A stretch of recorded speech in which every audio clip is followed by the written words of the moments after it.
देखो बेटा, जो लास्ट ਲੈਕਚਰ है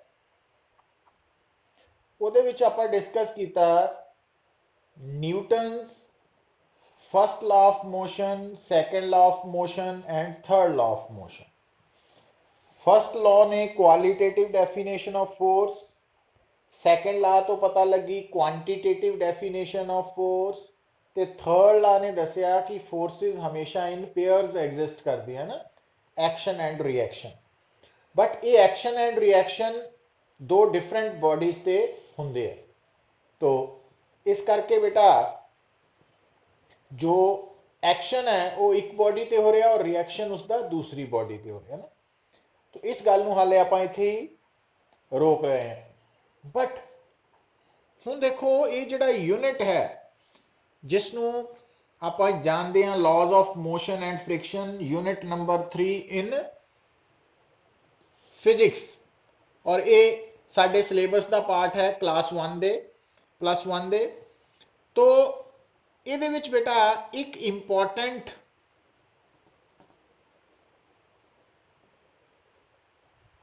टर्म आएगी FBD। F stands for free, B for body, D for diagram, free body diagram।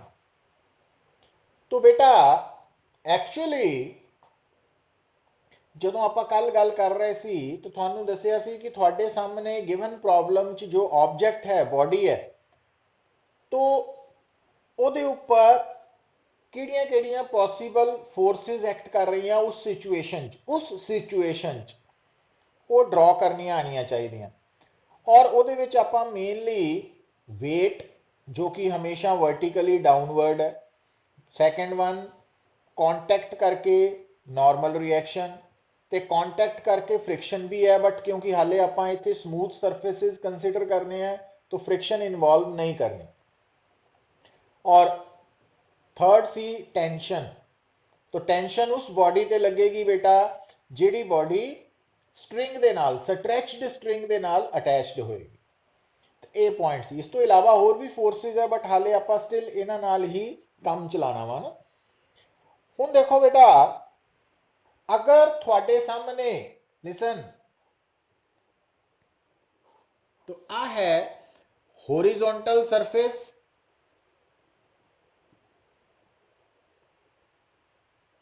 Frictionless,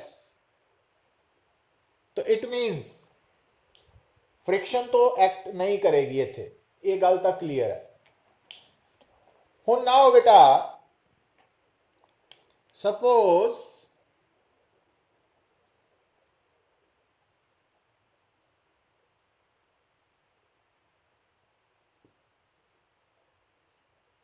आ दो बॉडीज है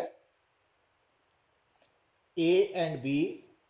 बॉडी ए का मास m1 है, बॉडी बी का मास m2 है, और असी बॉडी ए नो पुश कर रहे हैं बाय अप्लाइंग फोर्स F। ठीक है बेटा, तो आ साडे सामने एक सिचुएशन है। इस सिचुएशन दे विच अगर असी ड्रॉ करनी वा different forces acting on body A as well as on body B, तो सब तो पहला अगर बॉडी ए नू ध्यान नाल देखो बेटा, हुण मैं जो बॉडी ए है ना इनू मैं इत्थे सैपरेटली शो कर लिया। हुण इस ए बॉडी के उपर एक तो फोर्स लग रही है एफ, एफ फोर्स ए ते लग रही है बेटा। दूसरा बेटा ए दे उपर फोर्स लगेगी क्योंकि बॉडी ए का मास गिवन है, तो वेट।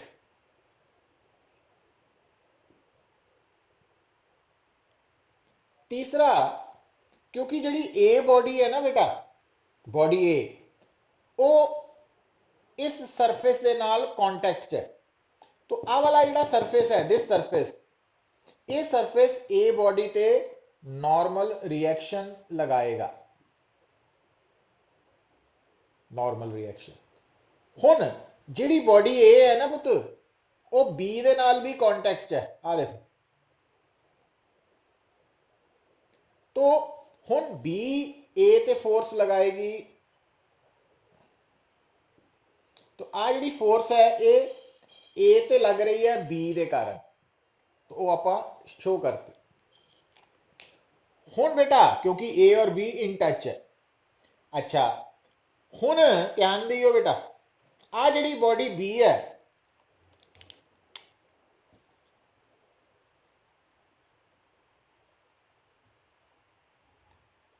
इस दे ऊपर केड़ी केड़ी फोर्स लगेगी। हुन देखो, हुन आ जिहड़ी एफ फोर्स है ना बेटा, ये एफ ए ते लग रही है डायरेक्टली, बी ते नहीं लग रही ना।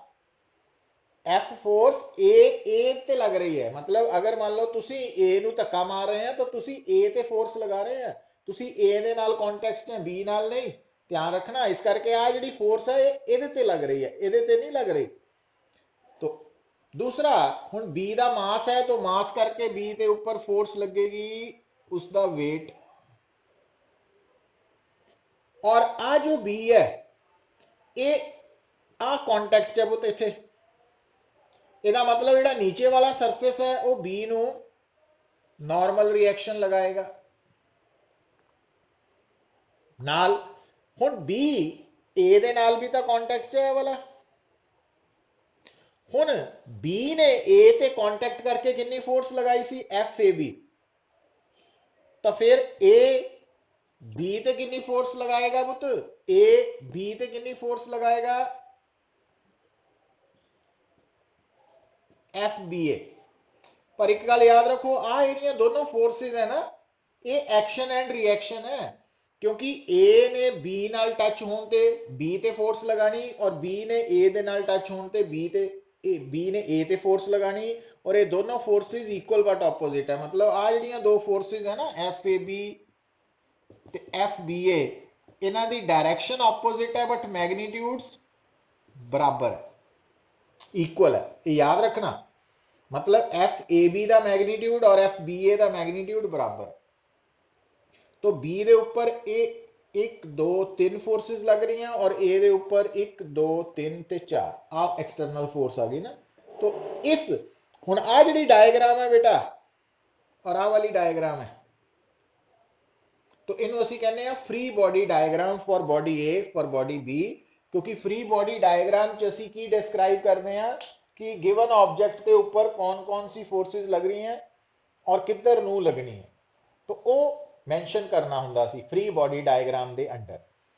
तो हुन देखो एक गल समझो कि थानू दस्सिया होया मेनली तीन फोर्सेस एक्ट करनियां वा, एक वेट, दूजा नॉर्मल रिएक्शन, तीजा टेंशन, और चौथी अगर कोई बाहरों फोर्स लग रही है बॉडी ते, जिद्दां इत्थे एफ जिहड़ी है फोर्स वो सिस्टम ते लग रही है एक्सटर्नली फ्रॉम एक्सटर्नल ऑब्जेक्ट, तो वो भी कंसिडर होनी है। पर ध्यान रखना वो फोर्स जिस ऑब्जेक्ट ते लग रही है वो ते ही शो करनी है।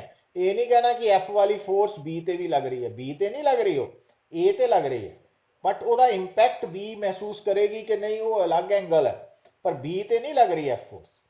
अच्छा हुन बेटा देखो, ये तो है फ्री बॉडी डायग्राम ਨੂੰ ड्रॉ ਕਰਨ ਦੇ ਤਰੀਕੇ है ना।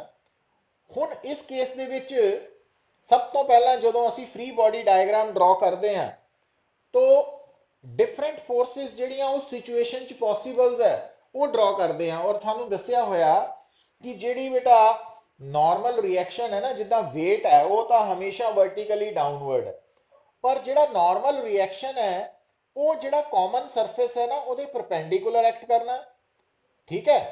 और जिस तरह कल थानू मैं एक गल समझाई सी, थानू याद होएगा टेंशन की डायरेक्शन बारे, क्योंकि टेंशन उस बॉडी ते फोर्स लगनी है जिहड़ी बॉडी स्ट्रिंग दे नाल कनेक्टेड है, और केड़ी स्ट्रिंग, स्ट्रेच्ड स्ट्रिंग।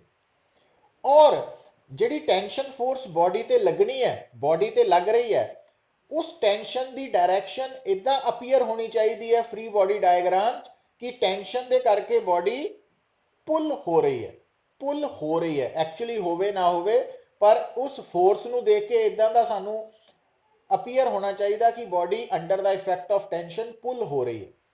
उसी तरह नाल जिहड़ी नॉर्मल रिएक्शन है ना, नॉर्मल रिएक्शन, ये हुण ध्यान नाल गल सुनियो पुत, जिहड़ी नॉर्मल रिएक्शन है ना वो तो उत्थे होनी है जिथे दो सरफेसिस कॉन्टैक्ट च होने हैं। हुण जिहड़ी नॉर्मल रिएक्शन है वो एक सरफेस ने या एक बॉडी ने दूसरे सरफेस के उपर जिहदे नाल वो कॉन्टैक्ट है उहदे ते लगानी, या सरफेस ने बॉडी ते लगानी है।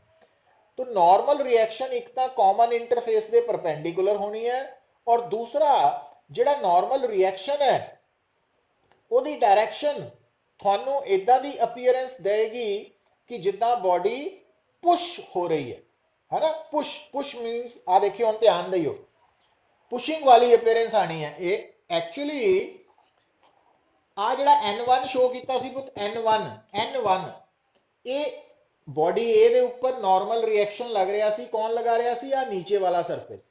हुण आ जिहड़ा नीचे वाला सरफेस है, नीचे वाला इस बॉडी के नीचे वाला जिहड़ा सरफेस कॉन्टैक्ट है, ये इस बॉडी नूं जिहड़ी नॉर्मल रिएक्शन लगा रहा सी वो पुश कर रही सी, पुश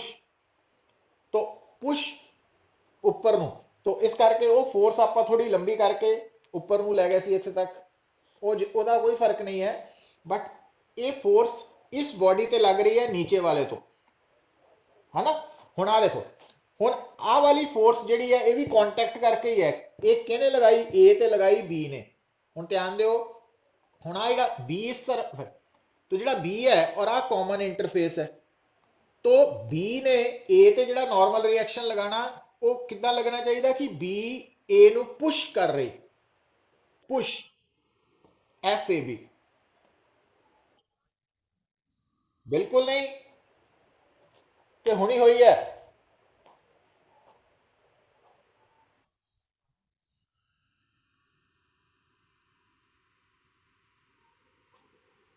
एक मिनट,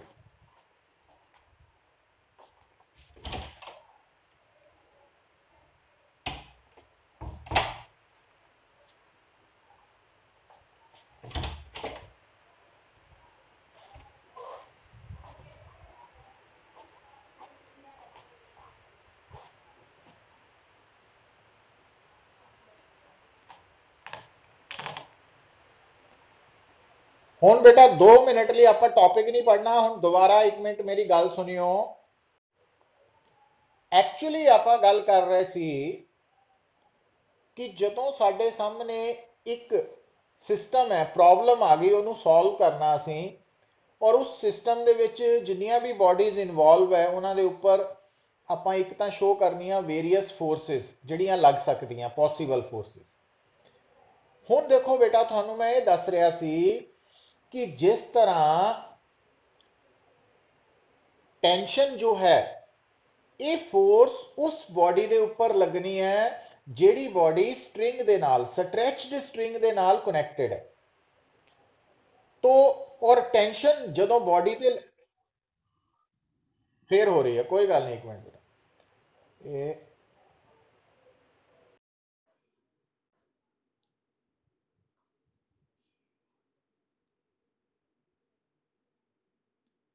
हुण बेटा गल सुनो, हुण आ रही है आवाज क्लीयर? हुण क्लीयर है? ठीक है बेटा।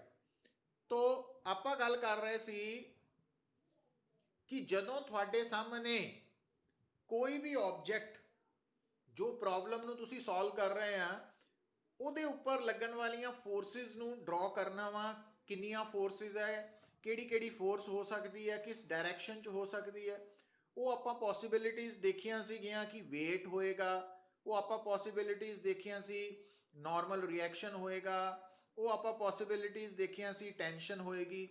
तो जिहड़ी टेंशन बारे मैं गल कर रहा सी पुत कि टेंशन हमेशा उस बॉडी ते फोर्स लगनी है जिहड़ी बॉडी स्ट्रैच्ड स्ट्रिंग दे नाल कनैक्टेड है, और टेंशन जदों भी बॉडी के उपर शो करनी है फोर्स तो वो डायरैक्शन इदा शो होनी चाहिए है थानू डायग्राम च कि वो टेंशन दे करके बॉडी पुल हो रही है, पुल हो रही है।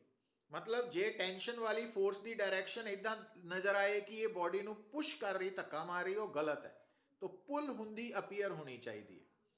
तो उसी तरह नाल जो बेटा नॉर्मल रिएक्शन है ना, ਉਹਦੀ डायरैक्शन किद्दां होनी चाहिए है। हुण देखो, हुण जिहड़ी diagram they which object A नूं ध्यान नाल देखो, जिहड़ा ऑब्जेक्ट ए है ना, आ वाला दिस ऑब्जेक्ट, हुण ये ऑब्जेक्ट जो है ਇਹਦੇ ਤੇ ਜਿਹੜਾ n1 नॉर्मल रिएक्शन ਅਸੀਂ शो ਕੀਤਾ ਵਾ, ਇਹ नॉर्मल रिएक्शन ए ਦੇ ਉੱਪਰ ਕਿਹਨੇ ਲਗਾਇਆ, ਜਿਹੜਾ ਸਰਫੇਸ नीचे है, नीचे है, ए ਦੇ नीचे है। तो हुण इस सरफेस ने जदों ए ते नॉर्मल रिएक्शन लगाना, ਤਾਂ ਉਹ ਤੁਹਾਨੂੰ ਇਹਦੇ ਤੇ ਫੋਰਸ ਜਿਹੜੀ ਲਗਾਣੀ ਇਦਾਂ ਅਪੀਅਰ ਹੋਣੀ ਚਾਹੀਦੀ ਹੈ ਕਿ ਉਹ A ਨੂੰ ਪੁਸ਼ ਕਰ ਰਹੀ ਹੈ, ਪੁਸ਼। तो N1 जो है वो ऊपर ਨੂੰ ਲੈ ਗਏ ਆਪਾਂ, तो ਇੱਥੇ ਤੱਕ ਵੀ ਰੱਖ ਸਕਦੇ ਸੀ, ਵੀ ਇੱਥੇ ਤੱਕ ਸਿਰਫ, ਬਟ ਉਹ ਕੋਈ ਪ੍ਰੋਬਲਮ ਨਹੀਂ ਹੈ। तो ਇੱਥੇ ਦੇਖੋ N2 ਕੀ ਹੈ बेटा, B बॉडी ਤੇ ਲੱਗਣ ਵਾਲੀ कांटेक्ट फोर्स है नॉर्मल रिएक्शन। तो N2 B ਦੇ ਉੱਪਰ ਕਿਹਨੇ ਲਗਾਈ ਹੈ, इस सरफेस ने, ਜਿਹੜਾ B ਦੇ नीचे वाला सरफेस। तो B सरफेस ने जिहड़ा B बॉडी के ऊपर नीचे वाले सरफेस ने जिहड़ी नॉर्मल रिएक्शन लगानी है, वो इदां अपीयर हो रही है कि वो B नू पुश कर रही, ऊपर नू पुश कर रही।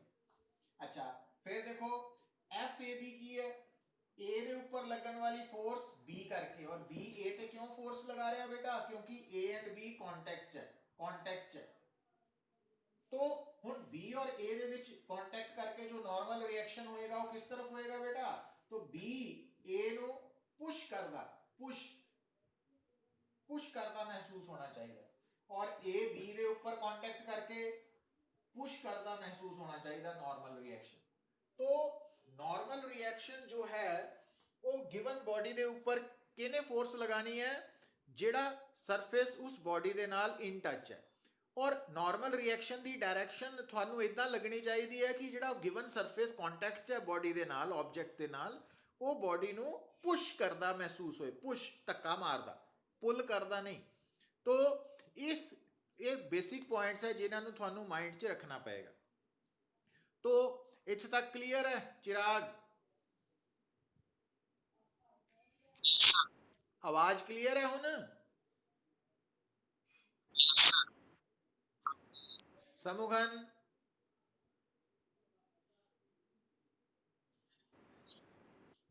समझ भी लग रही है, लक्ष्या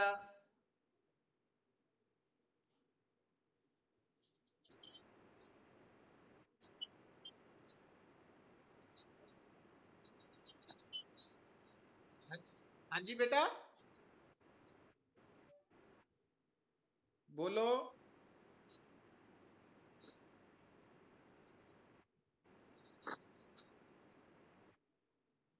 नहीं बेटा तेरी आवाज नहीं साफ, तू मैंने दोबारा बोल, आराम ना बोल।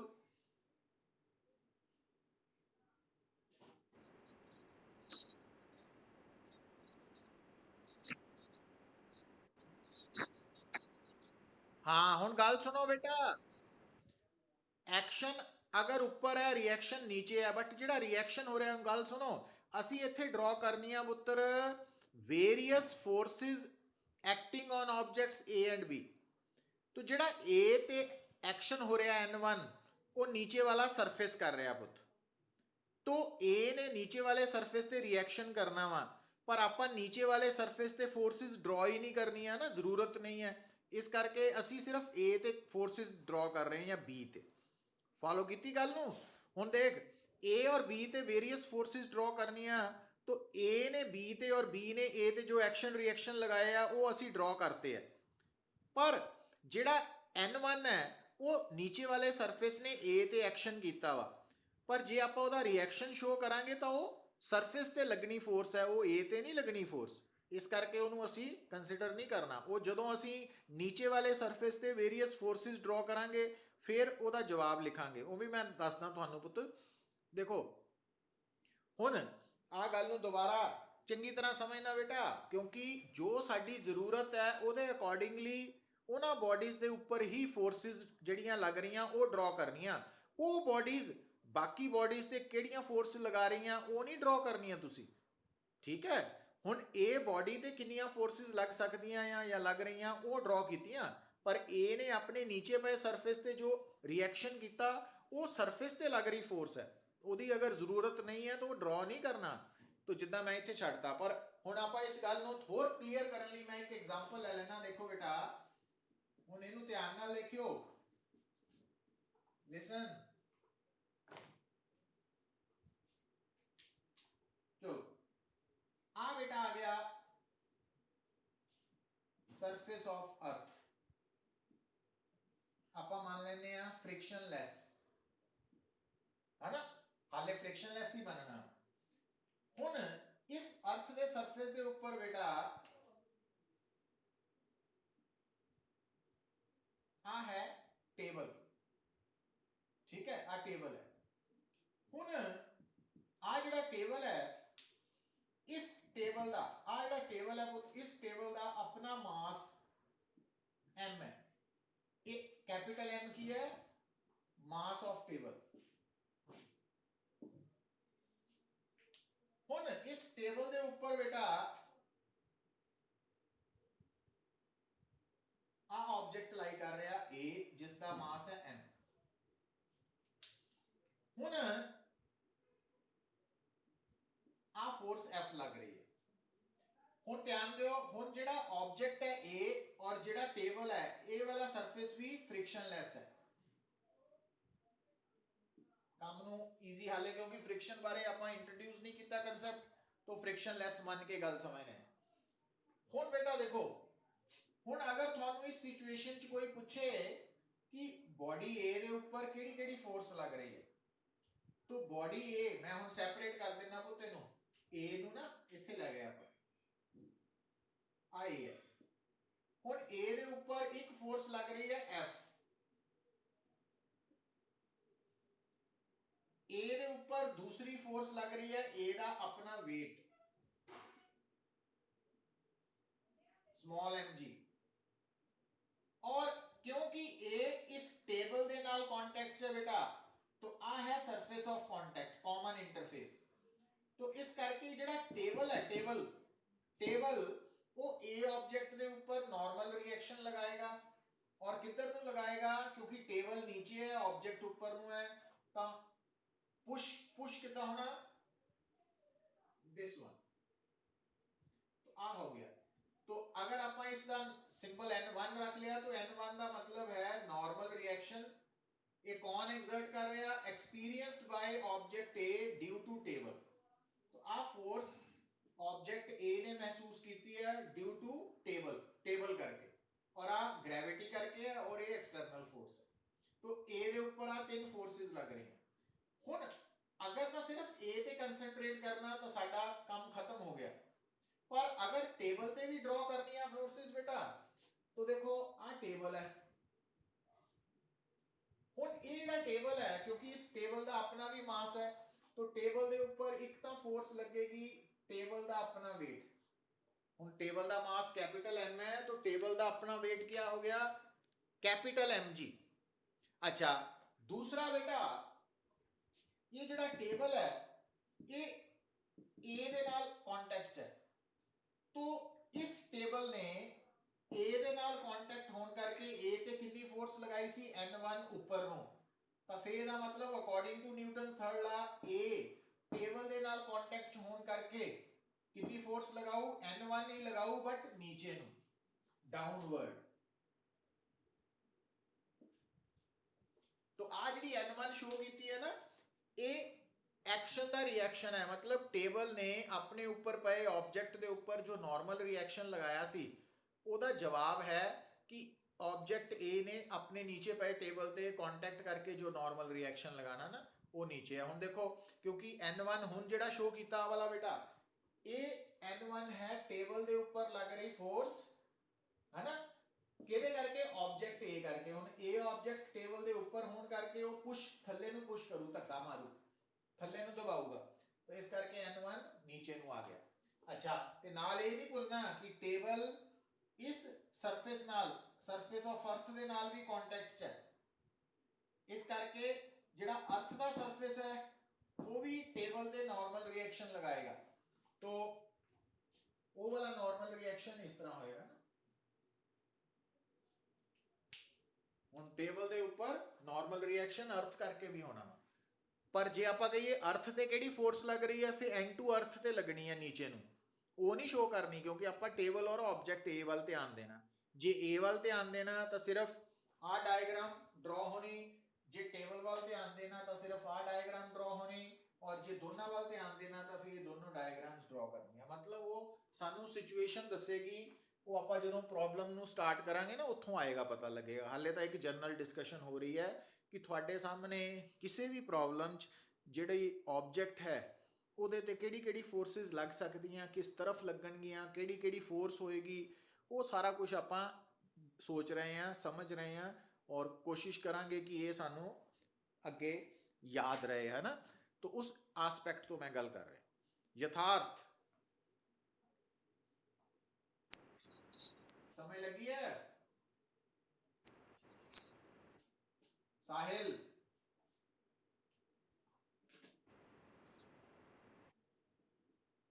अच्छा हुण देखो बेटा, एक और मैं एग्जांपल लेना, फिर बाकी दसियो। लिसन,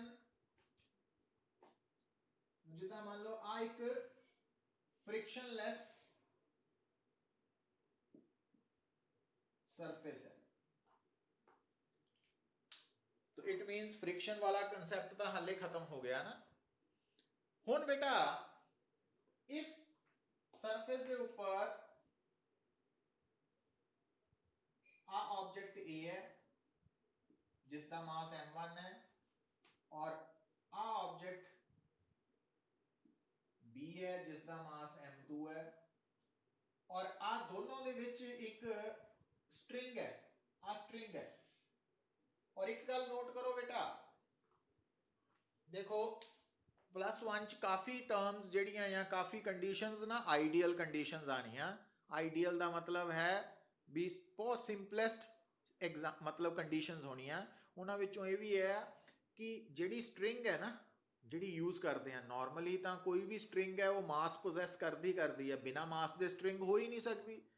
बट इत्थे जब तक सानू मैंशन ना किया जाए स्टेटमेंट च, जब तक स्टेटमेंट च स्पैशली मैंशन नहीं किया जाता, तब तक तुसी यही मनना कि थोड़ी जिहड़ी स्ट्रिंग है ना वो इनएक्सटेंसिबल एंड मासलैस है। मासलैस का मतलब स्ट्रिंग का अपना कोई मास नहीं है, जब तक स्पैशली स्टेटमेंट च गिवन ना हो तब तक स्ट्रिंग मासलैस है, बार बार कह रहे हैं। प्लस इनएक्सटेंसिबल है। इनएक्सटेंसिबल का मतलब भी उस रस्सी के उपर उन्होंने जिन्ना मर्जी स्ट्रैच कर लो, उसकी लेंथ के विच कोई फर्क नहीं पैना। मतलब अदरवाइज जे आप किसी चीज़ को खिंचीए फोर्स लगा के दोनों पासों, तो थोड़ी लंबी हो सकती है, इट मीनस वो एक्सटेंसिबल है।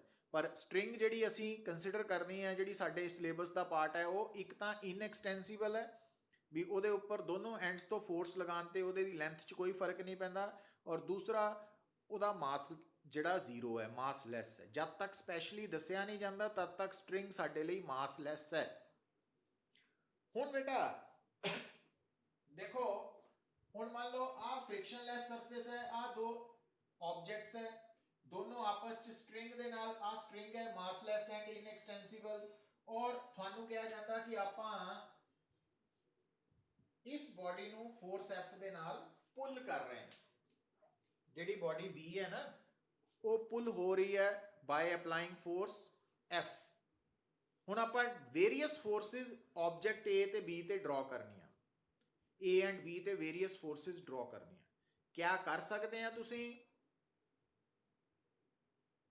ट्राई करो बेटा, ट्राई करो, फिर मैं इहदा आंसर भी दसांगा, तो ये ट्राई करो।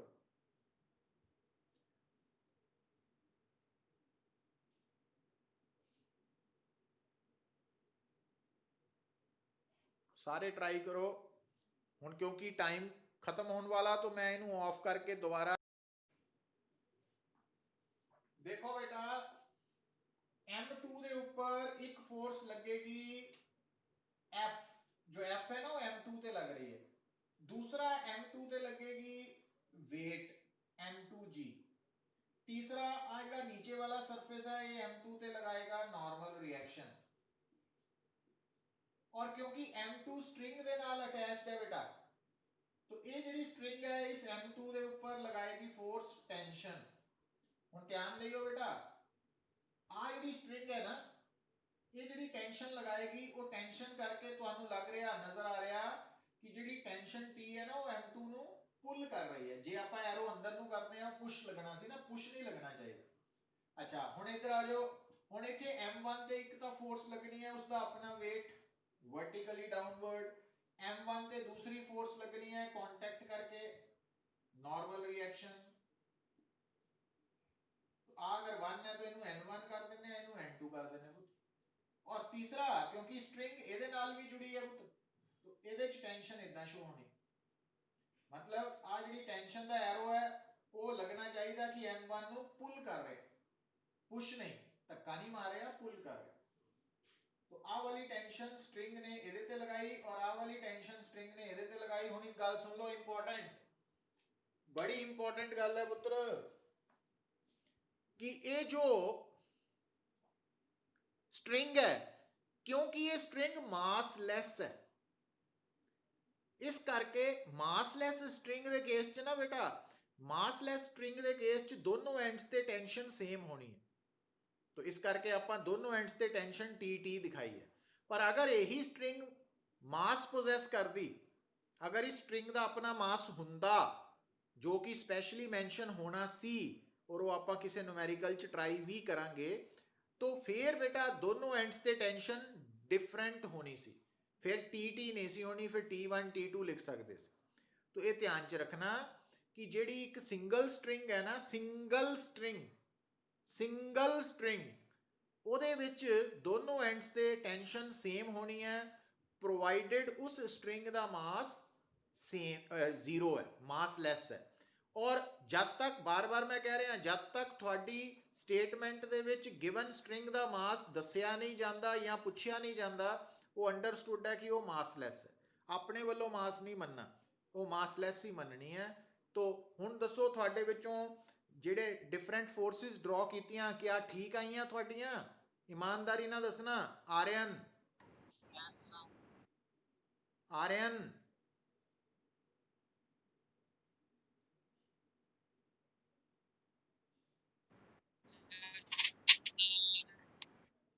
तू टेस्ट नहीं दिता?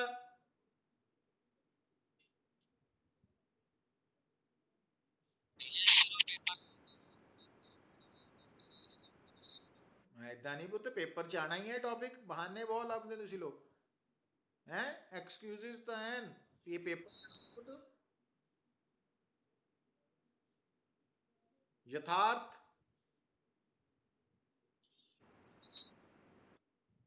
तेनू समझ लगी है गल? फोर्सिस ड्रॉ कीतियां सी पक्का?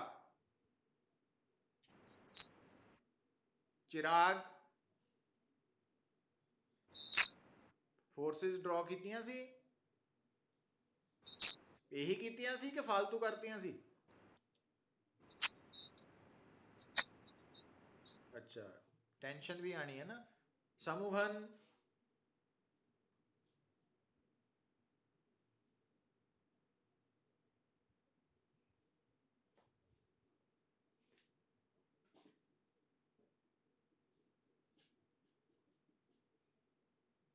नमन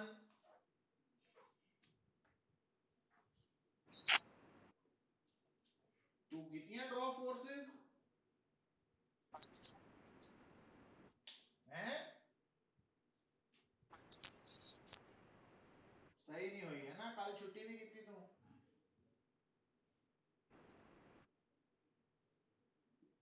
टेस्ट भी नहीं देता।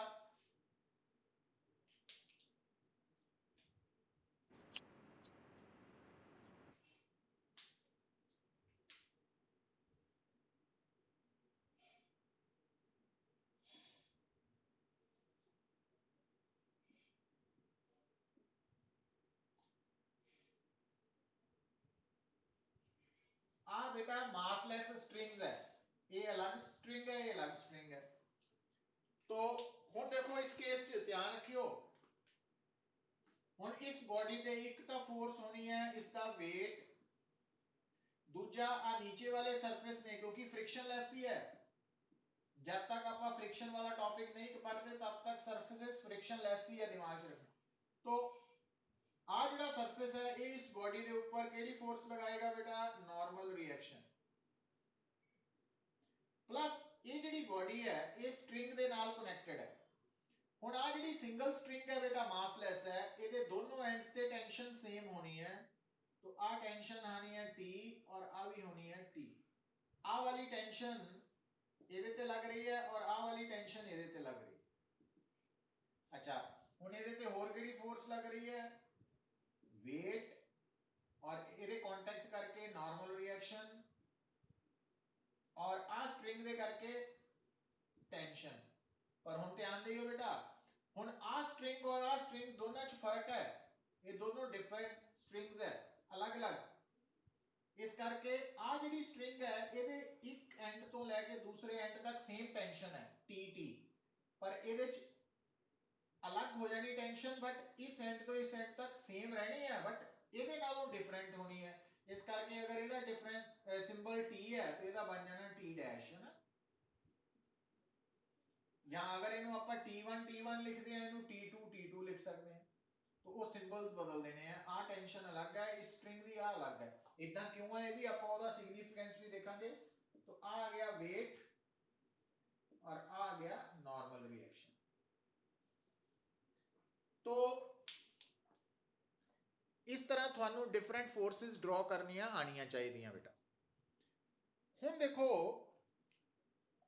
कि फ्री बॉडी डायग्राम जो है ਇਹਦੇ ਵਿੱਚ mainly weight, external force, weight, normal reaction, friction ते टेंशन ही कंसिडर होनी है। बट इस तो इलावा दो फोर्सेस होर है, बॉइंट फोर्स एंड रीस्टोरिंग फोर्स, जिन्हों टेंशन ਆਪਾਂ स्प्रिंग के अंदर होंगी है, वो बारे मैं सैपरेटली दसांगा। तो वो आप अलग पढ़ांगे है ना, हाले इन्हों दिमाग च रखना तुसीं। पर हुण हाले आप थोड़ी देर लई फ्री बॉडी डायग्राम तो शिफ्ट होके असी पहुंचना वा topic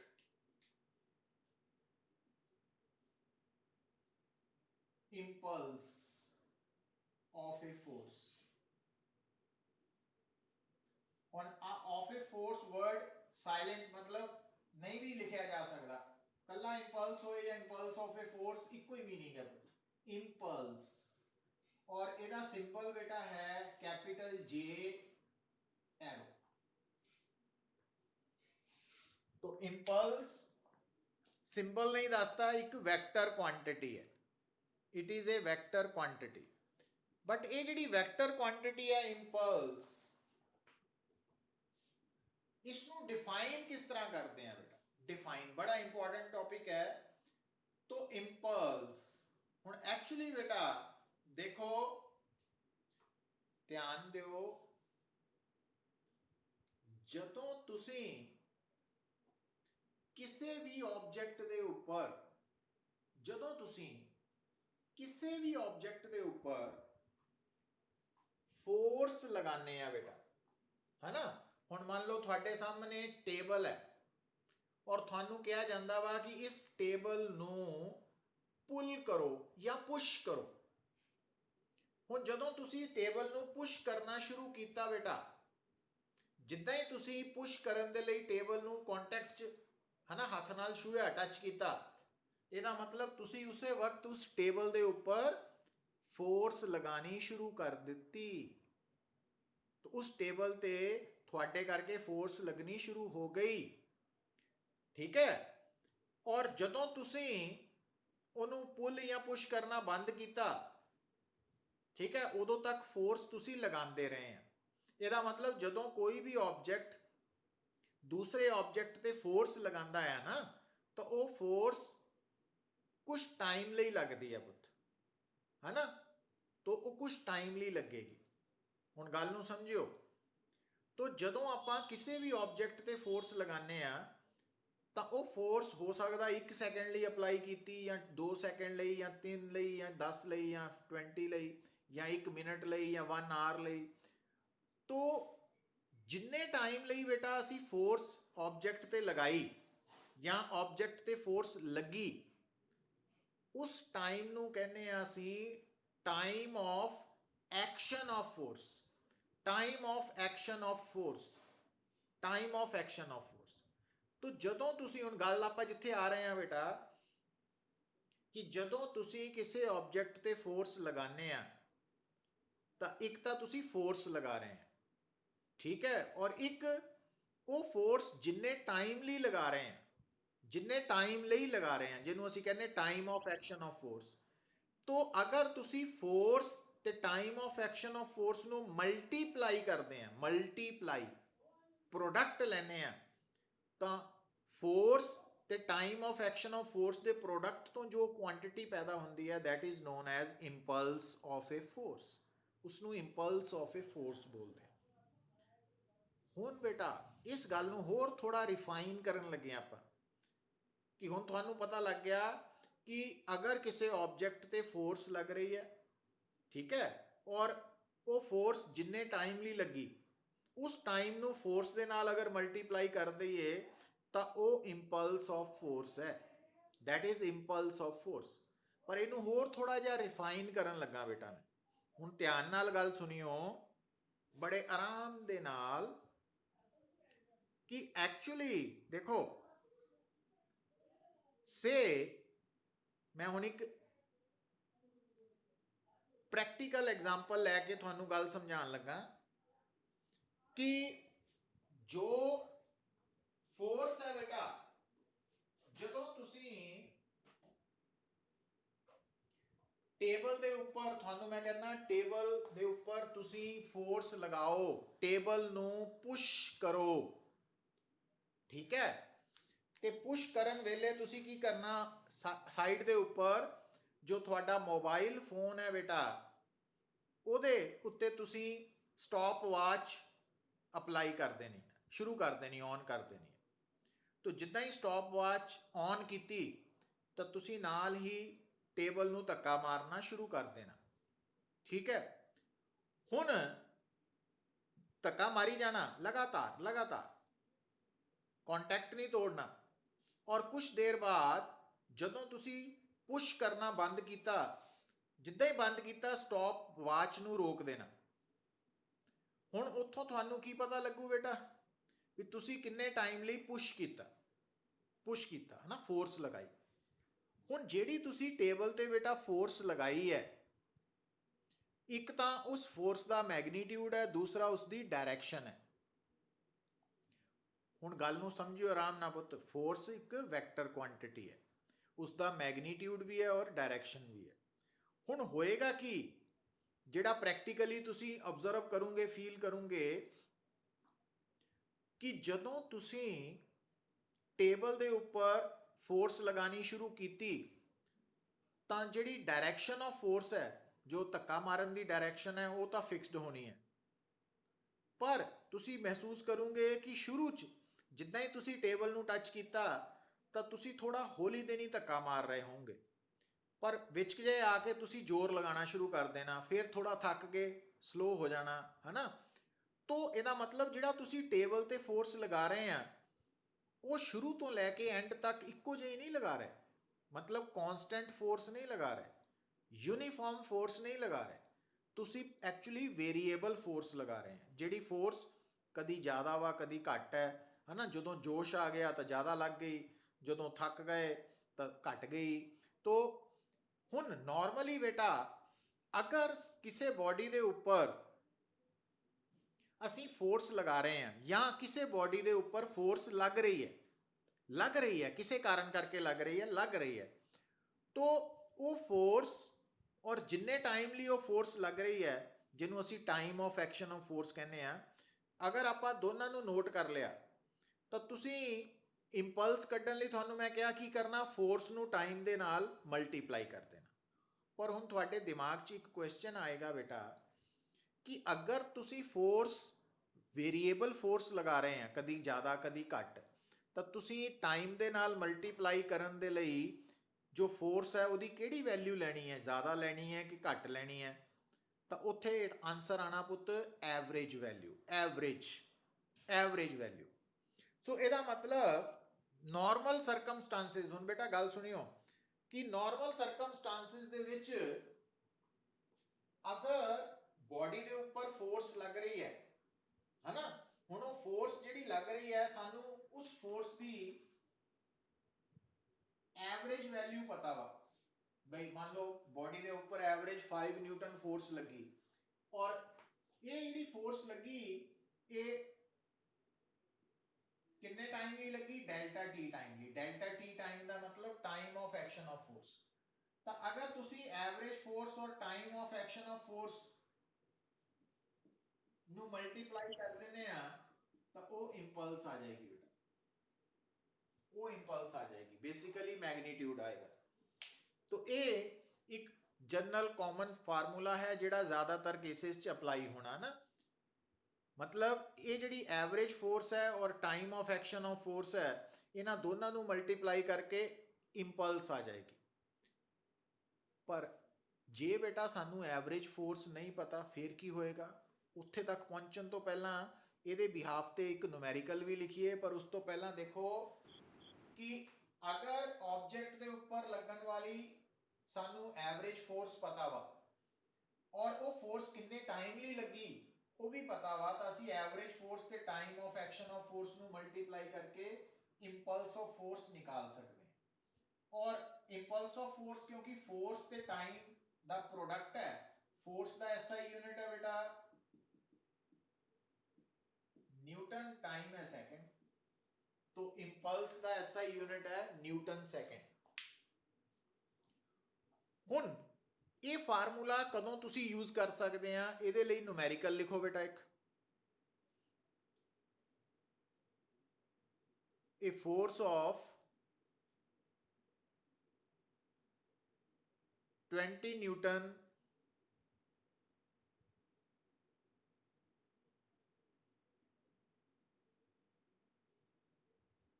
acts, a force of 20 Newton acts on an object for 10 seconds. Calculate the impulse or impulse of force. Force दी इंपल्स कड्डो या कल्ली इंपल्स कड्डो, मतलब सेम ही है। कैलकुलेट द इंपल्स, तो थोड़ा आंसर की आ जाना बेटा, फोर्स कितनी है हुण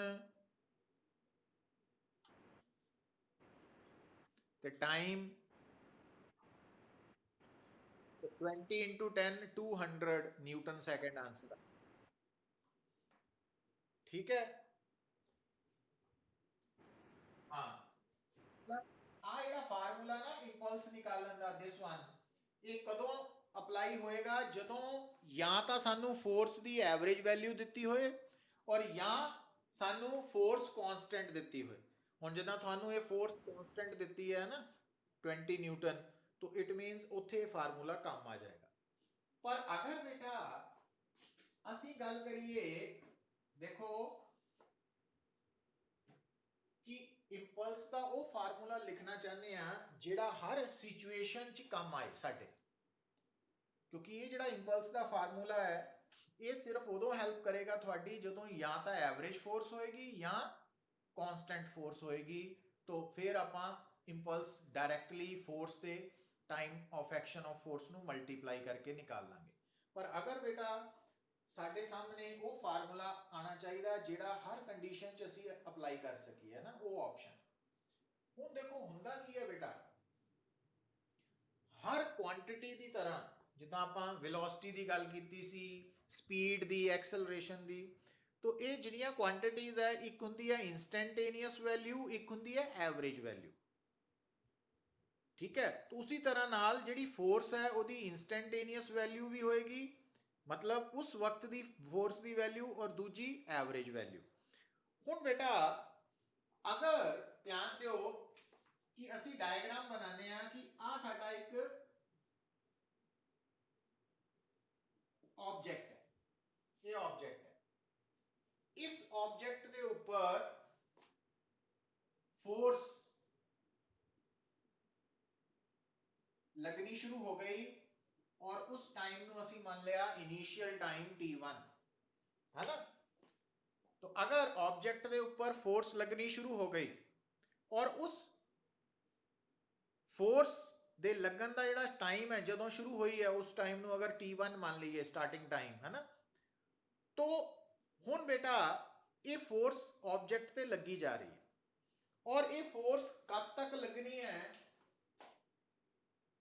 ये फोर्स लग रही है अप टू टाइम t2 है ना। तो t2 फाइनल टाइम हो गया साडा। ਹੁਣ बेटा अगर t1 तो लैके t2 तक ये जिहड़ी फोर्स एक्ट कर रही है ऑब्जेक्ट ते, अगर सानू इस फोर्स की एवरेज वैल्यू पता लग जाए तो असी इंपल्स किद्दां निकाल सकते हैं, average force into time taken. Time taken इत्थे कितना होना t2 minus t1, final time minus initial time, तो साडा आंसर आ जाना। पर अगर बेटा ये फोर्स वेरीएबल फोर्स है और सानू इहदी एवरेज वैल्यू नहीं पता ना, एवरेज वैल्यू नहीं पता, तो उस केस च बेटा ਜਦੋਂ भी कोई वेरीएबल क्वांटिटी आ जाती है ना साडे सामने, तो उस केस च असी की करते हैं कि देखो कि ऑब्जेक्ट के ऊपर जिहड़ी फोर्स लग रही है वो t1 तो लैके t2 तक एक्ट कर रही है। तो हुण इस पूरे टाइम के दौरान, इस टाइम पूरे टाइम स्पैन के दौरान, पूरे टाइम के दौरान मान लो रस्ते दे विच एक पॉइंट आया P, मतलब इस ऑब्जेक्ट ते जदों फोर्स लग रही है पुत्र, ठीक है, तो मान लो रस्ते दे विच एक इदां दा पॉइंट आया P, इस ये जदों ऑब्जेक्ट उस P पॉइंट तो लंघ रहा तो वो टाइम है T, और उस वक्त इस ऑब्जेक्ट ते जिहड़ी फोर्स लग रही है ओदी उस वक्त दी वैल्यू है F। तो F की है एट टाइम T, तो फोर्स दी इंस्टेंटेनियस वैल्यू। मतलब ध्यान दियो बेटा, आराम नाल गल समझो, ये कंसैप्ट अगर समझ लग गया तो अगे आने वाले कंसैप्ट्स बड़े सौखे हो जाने तुहाडे लई। कि अगर तुहाडे सामने एक ऑब्जेक्ट के ऊपर फोर्स लग रही है फ्रॉम इनिशियल टाइम t1 तो t2, और तुसी अगर इंपल्स निकालनी है तो अगर तो तुहानू इस सिचुएशन दे विच एवरेज फोर्स गिवन है, फिर तो तुसी average force into time taken है t2 माइनस t1 करके इंपल्स का आंसर कट के आंसर कंप्लीट कर लेना। पर अगर बेटा ये जिहड़ी फोर्स है उहदी सानू एवरेज वैल्यू नहीं पता, और सानू ये भी पता कि ये जिहड़ी फोर्स लग रही है जिहड़ी t1 टाइम तो लगनी शुरू हुई t2 टाइम तक, ये वेरीएबल फोर्स है, तो उस केस दे विच असीं की मानते हैं कि रस्ते दे विच एट टाइम t ऑब्जेक्ट के ऊपर जिहड़ी फोर्स लग रही है उस वक्त एट टाइम t वो F है, और ये जिहड़ी F फोर्स है ये F ही रही कितने टाइम तक, t प्लस dt टाइम तक। मतलब आपां ये मान लेना कि रस्ते दे विच जिहड़ी ऑब्जेक्ट ते फोर्स लग रही है चाहे वो वेरी कर रही है, बदल रही है, पर t टाइम तो लैके टाइम t तो लैके t प्लस dt तक फोर्स इक्को जी रही, F ही रही।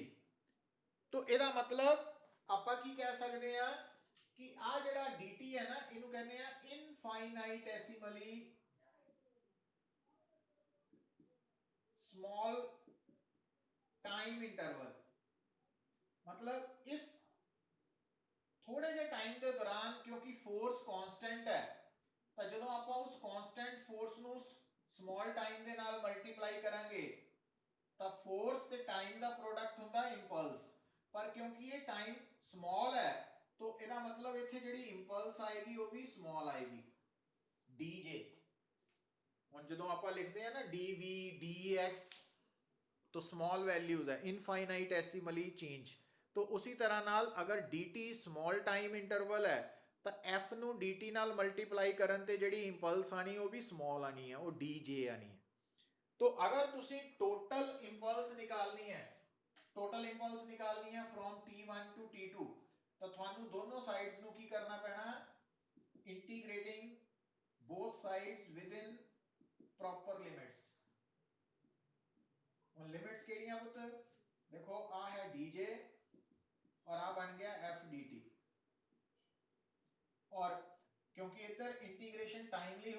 शुरू वाला टाइम t1 है, फाइनल टाइम t2 है। और जो आप dj ਨੂੰ ਇੰਟੀਗ੍ਰੇਟ ਕਰਾਂਗੇ ਉਹ ਬਣ ਜਾਣਾ ਜਿੱਦਾਂ dx ਨੂੰ ਇੰਟੀਗ੍ਰੇਟ ਕਰਨ ਤੇ x ਬਣ ਜਾਂਦਾ, dv ਨੂੰ ਇੰਟੀਗ੍ਰੇਟ ਕਰਨ ਤੇ v ਬਣ ਜਾਂਦਾ, ਇਦਾਂ ਹੀ ਆਪਾਂ dj ਲਿਖ ਲਿਆ। तो dj ਨੂੰ ਇੰਟੀਗ੍ਰੇਟ ਕਰਨ ਤੇ j ਆ ਗਿਆ ਨਾ। तो इट मींस ध्यान दियो बेटा, ਹੁਣ ਇਹ ਗੱਲ ਬੜੀ ਇੰਪੋਰਟੈਂਟ ਹੈ, ਇਹਨੂੰ ਮੈਂ ਨੂਮੈਰੀਕਲ ਦੇ ਨਾਲ ਸਮਝਾਉਣ ਲੱਗਾ।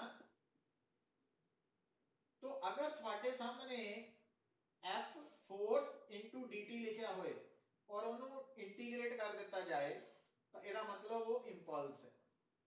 मतलब ਇੰਪਲਸ ਨੂੰ ਮੈਥਮੈਟਿਕਲੀ ਲਿਖਣ ਲਈ ਇੱਕ ਤਾਂ ਆਪਾਂ ਲਿਖ ਸਕਦੇ ਹਾਂ average force into time of action of force, ਹੈ ਨਾ, ਜਿੱਦਾਂ ਪਹਿਲਾਂ ਲਿਖਿਆ ਸੀ। ਪਰ ਉਹ ਉਦੋਂ ਕੰਮ ਆਣਾ ਜਦੋਂ ਫੋਰਸ ਜਾਂ ਤਾਂ ਕਾਂਸਟੈਂਟ ਹੋਏ ਜਾਂ ਉਹਦੀ ਐਵਰੇਜ ਵੈਲਿਊ ਦਿੱਤੀ ਹੋਏ। ਪਰ ਅਗਰ ਫੋਰਸ ਵੇਰੀਏਬਲ ਹੈ ਔਰ ਸਾਨੂੰ ਉਹਦੀ ਐਵਰੇਜ ਵੈਲਿਊ ਨਹੀਂ ਪਤਾ, ਫਿਰ ਇੰਪਲਸ ਨਿਕਾਲਣ ਲਈ ਅਸੀਂ ਆ ਜਿਹੜਾ ਮੈਂ ਸਰਕਲ ਕੀਤਾ ਨਾ ਫਾਰਮੂਲਾ, ਇਹ यूज होना। तो इंपल्स मतलब अगर मैथमेटिकली तुसी आ लिखिया देखो f dt इंटीग्रेशन और लिमिट्स t1 तो t2 देखो, ਇਹਦਾ मतलब ये इंपल्स है, ये इंपल्स है। ਹੁਣ ਇਹ ਫਾਰਮੂਲਾ ਤੁਹਾਡੇ ਕੰਮ ਕਦੋਂ ਆਣਾ ਪੁੱਤ, ਇਹ ਬੜਾ ਇੰਪੋਰਟੈਂਟ ਹੈ। तो ਇਹਦੇ ਲਈ ਲਿਖੋ ਨੂਮੈਰੀਕਲ ਇੱਕ a force,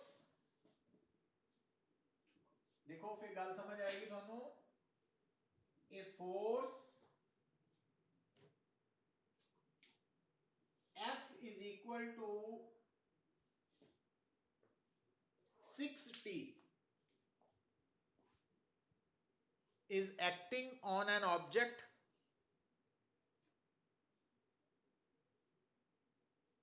from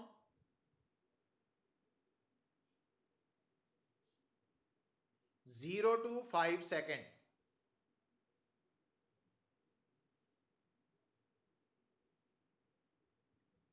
Zero to 5 second. Calculate impulse of force. Calculate impulse of force during this time interval.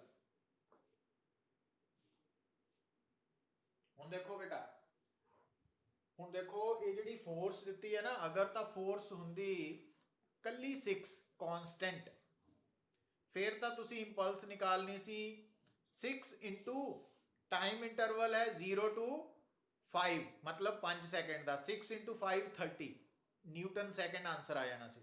पर यह फोर्स थोड़ी वेरीएबल फोर्स है पुत।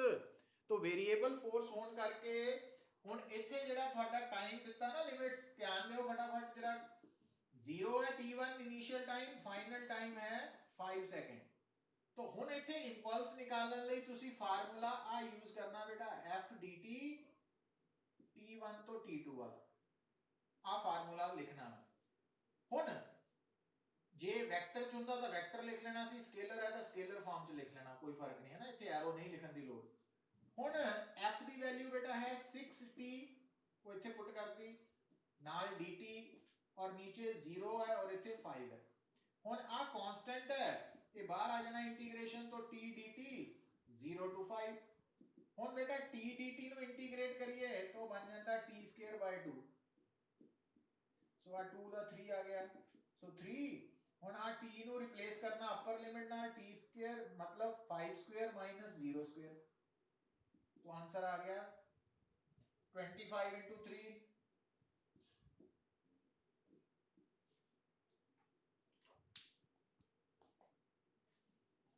तो इस तरीके नाल इंपल्स निकालने लिए ये फार्मूला ने हेल्प करनी। तो इनू आपां कल लैक्चर दे विच दोबारा न्यूमेरिकल्स दे नाल समझांगे। हुण गल नोट कर लो जल्दी बेटा, क्योंकि टाइम खत्म होने वाला।